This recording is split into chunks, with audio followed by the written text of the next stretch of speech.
ಅಂಬಾನಿ ನ್ಯೂಸ್ಗೆ ಸ್ವಾಗತ. ಪ್ರತಿದಿನ ನ್ಯೂಸ್ ಅಪ್ಡೇಟ್ಗಾಗಿ ಸಬ್ಸ್ಕ್ರೈಬ್ ಮಾಡಿ. ರೈತರು ಕೇವಲ ಬೆಳೆ ಬೆಳೆದರೆ ಸಾಲದು, ಬದಲಾಗುತ್ತಿರುವ ತಂತ್ರಜ್ಞಾನಕ್ಕೆ ಅನುಗುಣವಾಗಿ ಆಧುನಿಕ ಕೃಷಿ ಪದ್ಧತಿಗಳನ್ನು ಅಳವಡಿಸಿಕೊಳ್ಳುವುದು ಇಂದಿನ ಅನಿವಾರ್ಯತೆ. ಈ ನಿಟ್ಟಿನಲ್ಲಿ ಚಿಂತಾಮಣಿ ತಾಲೂಕಿನ ಕಾಗತಿ ಗ್ರಾಮದಲ್ಲಿ ರೈತರಿಗಾಗಿ ವಿಶೇಷ ತರಬೇತಿ ಶಿಬಿರವೊಂದನ್ನು ಆಯೋಜಿಸಲಾಗಿತ್ತು.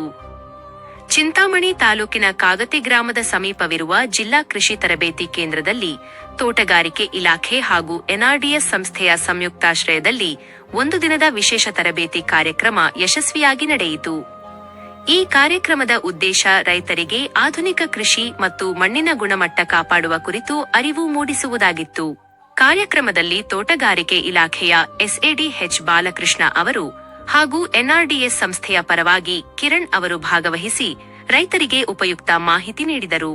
ಇನ್ನು ಐಐಎಚ್ಆರ್ ಪರವಾಗಿ ಆಗಮಿಸಿದ್ದ ಡಾ.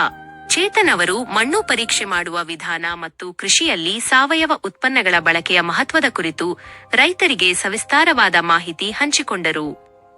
ಇದೇ ಸಂದರ್ಭದಲ್ಲಿ ರೈತರಿಗೆ ಬೆಳೆಗಳ ರಕ್ಷಣೆಗಾಗಿ ಹೊಂಗೆ ಹಿಂಡಿ, ಬೇವಿನ ಹಿಂಡಿ ಹಾಗೂ ಮ್ಯಾಂಗೋ ಸ್ಪೆಷಲ್ ಒಳಗೊಂಡ ಕಿಟ್ ಪೆಟ್ಟಿಗೆಗಳನ್ನು ವಿತರಿಸಲಾಯಿತು.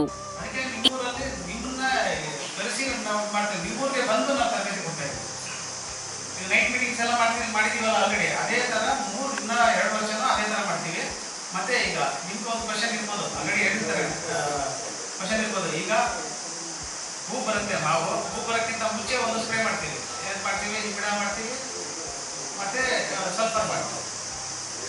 ಇಮಿಡ ಬದಲಿಗೆ ಯಾರು ಮಾಡಬೇಕು ಅಂತ ಅಂದ್ಬಿಟ್ಟು ಕಷಾಯಗಳು ಹೇಳಿದ್ದಾರೆ. ಎಲ್ಲರೂ ಗೊತ್ತಾ ಕಷಾಯಗಳ ಬಗ್ಗೆ?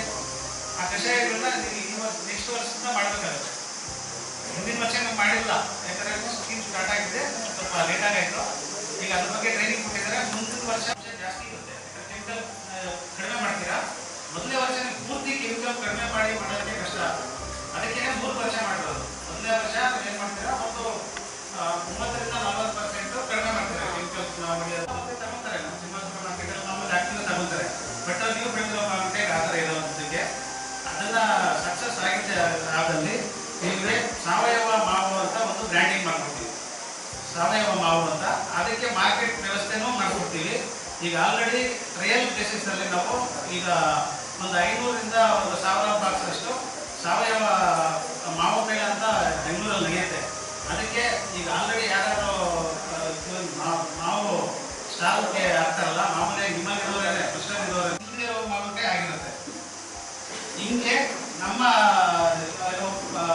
2 ಜಿಲ್ಲೆ, ಕೋಲಾರ ಜಿಲ್ಲೆಯಲ್ಲೂ ಜಾಸ್ತಿ ಮಾವಿದೆ, ಅಲ್ಲಿ 2 ತಾಲೂಕಲ್ಲಿ ಮಾಡ್ತಿದ್ದಾರೆ. ಈಗ ಆ ಥರ ಮಾಡಿದಾಗ ಏನಾಗುತ್ತೆ ಅಂತಂದರೆ, ನಾವು ಕೆಮಿಕಲ್ ಫ್ರೀ ಮಾವು ಬೆಳೆದಾಗ ಅದಕ್ಕೆ ಒಂದು ಸಪ್ರೇಟ್ ಕೈಗೊಳ್ಬೇಕು. ನಿಮ್ಮ ತೋಟನ ಯಾವ ಥರ ಸಾವಯವ ಕೃಷಿ ಅಂತ ತಗೊಂಡು ಹೋಗ್ಬೇಕು ಅನ್ನೋ ಇದರಲ್ಲಿ ಅದಕ್ಕೆ ಒಂದು ಪ್ರೊಸೀಜರ್ ಇದೆ. ಅದ್ರ ಪ್ರಕಾರ ನಿಮ್ಗೆ ಹೇಳ್ತಾ ಇರ್ತಾರೆ. ಅದನ್ನ ನೀವು ಕ್ಲೀನಾಗಿ ಅನುಸರಿಸಿದ್ದೇ ಆದರೆ ಮುಂದಕ್ಕೆ ಸಾವಯವ ಕೃಷಿಯಿಂದ ತರಕಾರಿಗಳಿಗೂ ನಾವು ಮಾಡ್ಬೋದು. ಬಟ್ ಎಲ್ಲರನ್ನೂ ಒಟ್ಟಿಗೆ ಮಾಡೋದು ಮತ್ತೆ ಅದನ್ನ ಅಳವಡಿಸಿ ಅದನ್ನ ಸಕ್ಸಸ್ ಮಾಡೋದು ಕಷ್ಟ. ಒಬ್ಬರು ಮಾಡ್ತಾ ಇದ್ರೆ ಅದು ಮಾಡ್ಬೋದು, ಬಟ್ ಎಲ್ಲರೂ ಮಾಡೋಕ್ಕೆ ಸ್ವಲ್ಪ ಕಷ್ಟ ಆಗುತ್ತೆ.